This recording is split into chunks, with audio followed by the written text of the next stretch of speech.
से होउचंती स्वयं प्रभु आदि अनादिर मूल अगतिर गति सृष्टिर विश्व नियंता प्रभु श्री जगन्नाथ। 1986 मसीहार कथा आज्ञा। एही भितर बीतीगलानी अनेक वर्ष। बेले बेले मन को अद्भुत अनुभूति झलकर पुराणा पृष्ठा ओलटाई पढ़ा चेष्टा कले लोममूली टांकुरी उठे। मनटा पलाए पुरी श्रीक्षेत्र धाम को कालिया पाखकू। सेतेबेले थाए शीत दिन जानुआरी मासर शेष सप्ताह बोधे। गीता भौणी बापा आसी घरे कहले, अरे तमे माने परा नंदनकानन जीवा पई चाहुच? एबे सरकार सुविधा करिसंती। प्रत्येक रविवार दिन सकाळ 7टारे बस बाहरुची चांदिनी चौकरू आ संध्या 6टारे कटक को फेरुची। एकथा शुणी गीता भौणीकर छोट झियारी 2.5 वर्षर छुआटीए जिद धरी बसिला नंदनकानन जीव बोली। तार एमिति जिद देखी गीता भौणी स्थिर कले जे से आउ तांको सान भौणी आउ तांको झियारी को नहीं नंदनकानन जीवा पई। मनरे साहस थिला जे एते लोक तो जाउचंती, बस भी ठीक टाइम रे जाउची आ ठीक टाइम रे आसी पहुंचुची, तेणु आमर किछि असुविधा हेबनी। आगो को आसुथिबा रविवार दिन सकाळ 7टा बस रे जीवा पई प्रस्तुति कले गीता भौणी सांगरे छोटिया लगेज टिए धरी। जेहेतु सांगरे छोटिया पिलाटिए अछि, बस रे किछि असुविधा हेबो, तेणु लगेज टिए नवा पई पड़िबो। बस रे बसिला बेलकु सब सीट फुल होई सारी थाए, तेणु बस बाटरे कोठी रहिबार प्रश्न नथिला। बस जाई नंदनकानन रे पहुंचिला बेलकु 10:30। नंदनकानन मुख्य द्वार पाखरे पहुंचिला बस। आ बस रु समस्ते ओल्हेई भितरे पसिले। टिकेट घर पाखरे लंबा लाइन रे ठिया हेले। समस्तक सांगरे टिकेट काटी गीता भौणी आ तांको सान भौणी झियारी को धरी पसिले नंदनकानन भितरे। तापरे सबु जगह बुलाबुली करी देखिले। अनेक प्रजातिर पशु पक्षी जीव जंतु एमिति अनेक किछि। ए सबु देखि तांको छोट झियारी भारी खुशी हेउथाय। आ तापरे बॉटनिकल गार्डन भितरे बसी घरु आनिथिबा खाइबा जिनिस निजे खाइबा सहित झियारी को भी खुआइले। बस रु उल्हेबा बेले से ड्राइवर तांको कहिथिला 4टा पूर्वरु समस्त गाड़ी पाखरे आसी पहुंची जिबा पई। जेहेतु शीत दिन थाए संध्याटा भी शीघ्र हो जाए बोली गीता भौणी घंटार समय अनुसार 4टा पूर्वरु बस पाखरे आसी पिला मानकु नै पहुंची जाइथिले। बस पाखरे पहुंची देखिला बेलकु बस ड्राइवर बस रो इंजिन ठीक करूथाए, कारण बसटा काले जमा स्टार्ट हेउ न थाए। बस रो एमिति परिस्थिति को देखि सेथिरे जाइथिबा सब यात्री माने रेल स्टेशन आडे को मुहाइले। आ गीता भौणी भी सेमानक पछे पछे चलिले स्टेशन को। आ जे जहार सुविधा अनुसार कटक फेरिबार बंदोबस्त करूथांती। सेही समय आज परी एतेटा सुविधा न थाए। फोन करी घर को जणेबा पई किछि भी सुविधा न थाए से समय रे। तेनु जहा भी हेउ कष्टे मष्टे स्टेशन पहुंची गले गीता भौणी। स्टेशन रे पहुंचीबा परे गीता भौणी को भारी व्यस्त लागु थाए। मनरे साहसटा धीरे धीरे हुगुला हेबा को लागु थाए, कारण ट्रेन रे यात्रा करिबा पई जमा निरापद लागे ना गीता भौणी को। एपटे कटक स्टेशन रु गीता भौणी को घर को रास्ताटा प्राय 15 किलोमीटर पाखापाखि हबो। बेसी रास्ता हेले रास्ताटा भयंकर लागे जीवा आसीबा करिबा पई। भारी डर लागे गीता भौणी को। स्टेशन रे समस्त टिकेट काटिबा पई धाड़ी लगाई छिड़ा होई जाइथांती टिकेट घर सामने। आ तांको संगरे गीता भौणी मध्य आ तांको सान भौणी छोट झियारी को नै बसै दिथांती गुटे सिमेंट बेंच उपरे। से सिमेंट बेंच उपरे गीता भौणी को सान भौणी आ झियारी बसिथिला बेले गीता भौणी जाई काटी आनिले 3टा फुल टिकेट। आ टिकेट आनी सारी तांको पाखरे जाई बसी रही अपेक्षा कले ट्रेन रो आसीबा बाटकू। गाड़ीटा से पर्यंत आसी न थाए।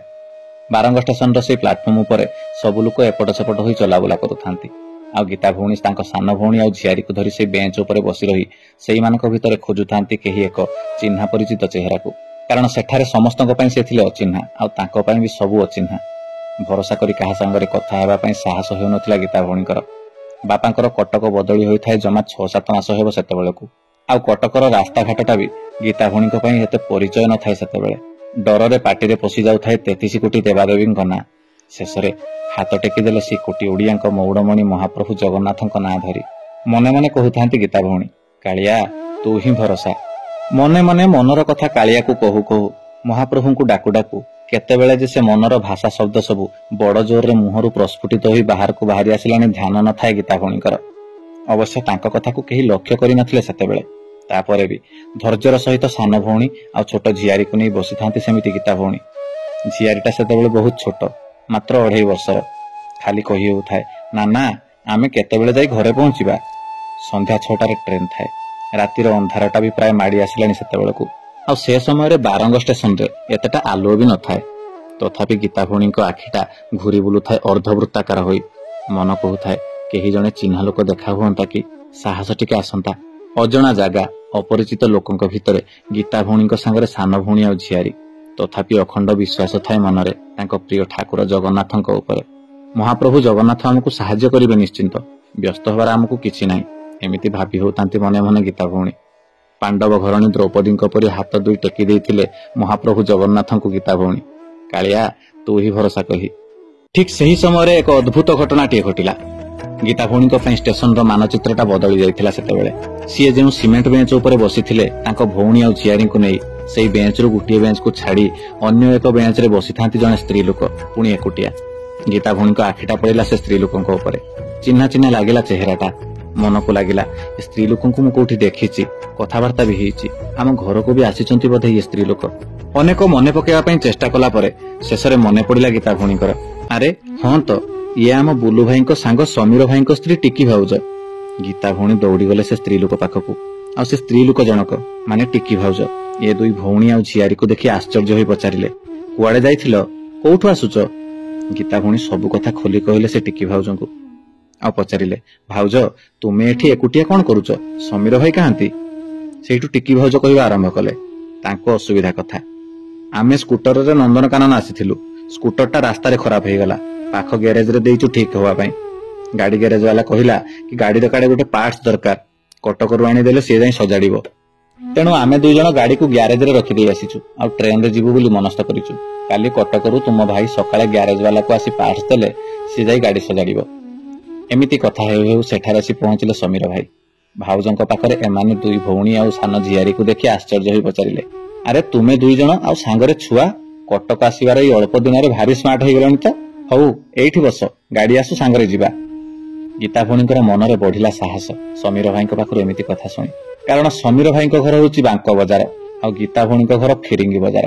तांको घर ठारू यांको घर 1 किलोमीटर दूरता। मने मने भाबुथांती गीता भौणी ऑटोटे सांगरे होई गले निरापदरे आमे घरे पहुंची जिवु। लुह ठळ ठळ आखि नेई दुई भौणी जाक महाप्रभुंक नारे दुई हाथ टेकी देई प्रणाम कले। मन हेउथाय एमिति सते जेमिति महाप्रभु बोधे आम व्यस्ततार आकुल चित्कार सही न पारी आमको साहाय्य देबा पई पठेइसंती भाई आ भाउजंकु। सेठारे तापरे बसी ब्याग रु बिस्कुट आ आरिसा पिठा काढी समस्ते खाइले, झियारी को भी खुआइले। झियारी बार बार पचारु थाए, नाना आमे घरे केतबे पहुंचीबा? गीता भौणी को सान भौणी ताकू बुझाई देई कहतांती, अरे टिके रह, गाड़ीटा तो आगे आसु तापरे आमे सब जिबा। ट्रेन आसी पहुंचला बेलकु हेई जाई थाए 7टा। टिकी भाउज चढ़ी गले प्रथमे ट्रेन रे आ तापरे ये दुई भौणी झियो को भाउजंक हाथ को देई दुहे चढ़ी गले ट्रेन भीतर को।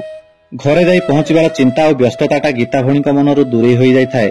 भाई भाउजंक सांगरे बसी भाई स्टेशन पाख जलखिया दुकान रो आनिथिबा आलुचप पियाजी आ गुलुगुला खाऊ खाऊ किछि समय ट्रेन भीतर झरका बाटे बाहर को चाहि रही अन्यमनस्क होई जाई थांती गीता भौणी। सेठु तांको सान भौणी कहिला, दीदी अरे भाउज एठी थिले, कुआडे गले जे? सेठु समीर भाई कहिले, अरे एठी कोठी जाइथिबो, आसीबोनी कि? तू कोन पई व्यस्त होउचु? समीर भाई कथारू एमिति लागुथिला जे जमा व्यस्त हेउनथिले से भाउजंक पई। एपटे एमानक आखि को भाउज आख पाखरे जमा देखा जाउ नथांती आ निज स्वामी होई कि तांको मनरे स्त्री प्रति व्यस्तता नहीं। ये कि प्रकारर कथा? किछि समय पर ट्रेन नहीं पहुंचाइला कटकरे। गाड़ी रो धीरे धीरे उल्होथांती समस्ते आ सेमानक संगरे पछे पछे एमाने मध्य। प्रथमे समीर भाई झियारी को काखेई ताकू तळकू आनिले आ तापरे एमाने ट्रेन रु तळकू आसी झियारी को काखरु उल्हाई देई एमानक पाखरे छिडा कराई देई समीर भाई कहिले, तुमे माने एइठी छिडा होई थाओ, मु ऑटोर व्यवस्था करी आसुची। एमिति कहि देई समीर भाई चली गले ऑटो संधान रे। बीतीगला 15 रु 20 मिनिट हेले फेरु नथांती समीर भाई। मने मने चिंता कले गीता भौणी, समीर भाई कुआडे चली गले जे? 15-20 मिनिट पाखापाखि हेई जीवनी। मते जाई कि ताहाले ऑटो गाड़ी देखि मूल्य चाल करिबाकू पड़िबो। ऑटोटे पाखकू जाई ऑटो वाला को पचारिबारु ऑटो वाला कहला 15 टंका नेबो। गीता भौणी 12 टंका देबी बोली कहूथिबारु ऑटो वाला जमा मानु नथाए 12 टंका रे नेबा पई। सेठु तांको सान भौणी कहिला, दीदी राती एते हेलाणी, घरे केमिति पहुंचबा से कथा न भाबी तू मूल्य चाल कोन करूचु? एमाने ऑटोर बसिबा पई जाउछंती। सेठारे हठात आसी पहुंचिले समीर भाई। गीता भौणी समीर भाई को देखि पचारिले, भाई कुआडे तमे जाइथिलो एते समय हेला? सेठु समीर भाई कहले, अरे मु परा तुम भाउजंकु खोजुतिली। एमाने पुणी पचारिले, अरे भाउजंकु पाइलो ना नहीं? सेठु समीर भाई कहले, हां सेठी बसै दी आछिछि, तुमे माने जाओ, मु स्कूटर पार्ट्स कॉलेज छकरू किनिबी आ तापरे आमे दुई जण जिवु। से ऑटो वाला काले समीर भाईंकर चिन्हा थाए। सांगे सांगे से ऑटो वाला को समीर भाई कहले, ए मिटू एमानकु नै घरे पहुंचाई देबु आ 12 टंका नबु, बेसी नबुनु। आ तापरे से ऑटो वाला एमानकु आनी घरे पहुंचाइला। घरे पहुंचला बेलकु रातिर समयटा पाखापाखि 9टा बाजी थाए। सेतेबेलकु घरे समस्त व्यस्त। बापा बोंको मध्यरे रीतिमत झगड़ाटा भी आरंभ होई सारि थाए। बो कहूଥାଏ, तुमे कहिलो बोली सेमाने गले, सेमाने छोट पिला, एपटे सहर रे पूरा नुआ, हैरान हेउथिबे मो छुआ, बापा भी काले एई भितरे बस स्टाण्ड रु जाई फेरिकी आसिचंती।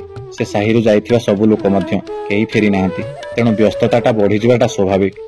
से जहाँ भी हो से दिन रातिर समीर भाई आ टिकी भाउजों पाई भलरे भलरे आसी पहुंची घरे गीता भौणी आ तांका सान भौणी आ छोट झियारी।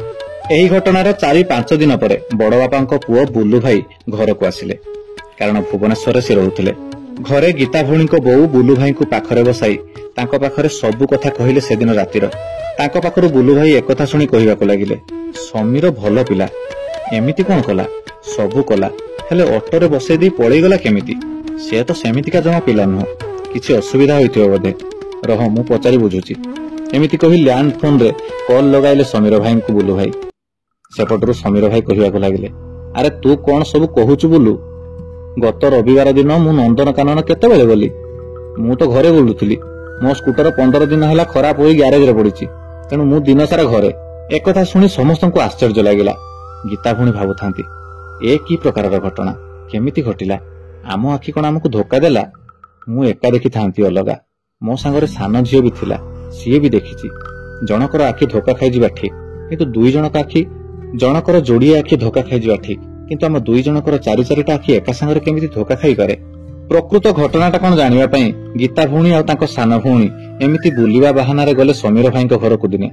से दिन भाग्यवशत समीर भाई सेतेबेले घरे नथिले। टिकी भाउज से दिन स्टेशन रे पिंधिथिबा साड़ीटा भी अगणार तार सुखुथाए। आ किछि समय पर समीर भाई भी आसी पहुंची गले घरे। पिंधिथांती सेई दिन स्टेशन रे पिंधिथिबा आ सेई शर्ट आ सेई पैंट। समीर भाई हठात एमानकु देखि पचारले, अरे आज केमिति तमे दुई भौणी, आज कोन भाई भाउजंक कथा मने पड़िला तुमरो? सेठु गीता भौणी को सान भौणी कहि उठिला, भाई से दिनर नंदनकानन जिबा कथा म। सेठु समीर भाई कहिले, अरे हां बुलू कहउथिला, एमिति केमिति हैला? मु कोन छोट पिला हेछि भाउज को एकुटिया नै नंदनकानन जिबी? आ मो पिला दुई जन को तू तो जानिचु, सेमानको न नै सेमानको मा कोन एका जाई परिबो? सेमानको मा को छाडी के पासे दंडे रहु नाहंती, तो सेमानको न नै आमे केमिति एकुटिया जिबु? तापर पिलांकर परीक्षा आसंता सप्ताह आरंभ हेबो। परीक्षा परे देखिबा कुआडे उठे जिबा। तुमे किए किए नंदनकानन जाइथिलो से कथा भी मु जानि नाही, किंतु बुलू फोन करी कहउथिला कि काहे कि सेमानको ऑटो रे चढ़ै देलु एकुटिया, सांगरे आनि के आसीबालनी कोन पई? सेठु गीता भौणी कहिले, भाई मु सत कहूची, खाली मु नहे झियो भी देखिछि, तुमे ताकू भी पचारुन। आमे कोन दुई जन जाक मिछ कहूचु ना हम दुईटा आखि मिछ कहिबो, ना हम दुईटा आखि धोका खाइ जिवो? तुमे एबे जेउ रंगर शर्ट पैंट पिंधिछ आ भाउजंकर से साड़ी जोटा अगणारे सुकुची, से सेदिन उभय सेया को पिंधिथिले, ताहले ए समस्त घटना कोन मिछ ना भ्रम? गीता भौणी के पाखरु एमिति कथा सुनी समीर भाई भी आश्चर्य। समीर भाई कहि उठिले, आलो गीता, तू परा कहउथिलु तू से दिन काले स्टेशन रे बसी 33 कोटी देवादेवी को डाकिथिलु, कालिया नारे हाथ टेकी देइथिलु उपरकू। जो सहायतार हाथ तुमे दुई जन ता पई टेकी देइथिलो, से परा हाथ जोड़ा ठाकुर न, हाथ टेका ठाकुर।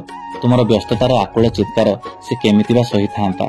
आ तू गुटे कथा जानिनु बोधे, जेतेबेले गजहस्तीर गोड़ को कुंभीर कामुड़ी धरिथिला सेतेबेले महालक्ष्मी आगे देखि नेइथिले, आगे देखि नै महाप्रभु को कहिथिले ताकू बंचेबा पई। तेणु मते तो एमिति लागुची से दुई जन आम भेषरे आसीथिबा मनीष आउ केही नुहंती, स्वयं मां लक्ष्मी आ स्वयं जगन्नाथ महाप्रभु। तमे दुई जन बड़ भाग्यवती लो मा।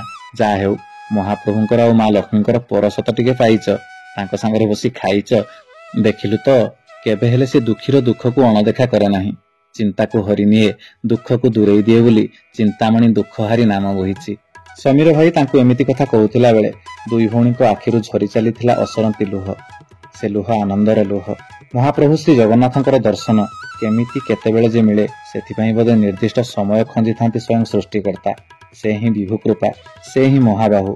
भितरिया पक्षी परी भक्तर घंट घोड़ेबाकू चाहि रही थांती सर्वदा। अजणा अशुना जगार सहायतार हाथ बढ़ाइथिले सेदिन गीता भौणी और तांको सान भौणी को महाप्रभु श्री जगन्नाथ। सतरे सुंदर अनुभूतिटिए गीता भौणीकर कटकरू। आज पई एतिकी रहिली, पुणी थरे देखा हेबो आउ एक नुआ भक्तर नुआ अनुभूति कथा सह। से जाय मते विदाय दियंतु। जगतर मंगल हेउ, महाप्रभु श्री जगन्नाथंकर जय हेउ। तांको नाम गाई गाई जीव जाऊ। जय जगन्नाथ, जय जगन्नाथ, जय जगन्नाथ।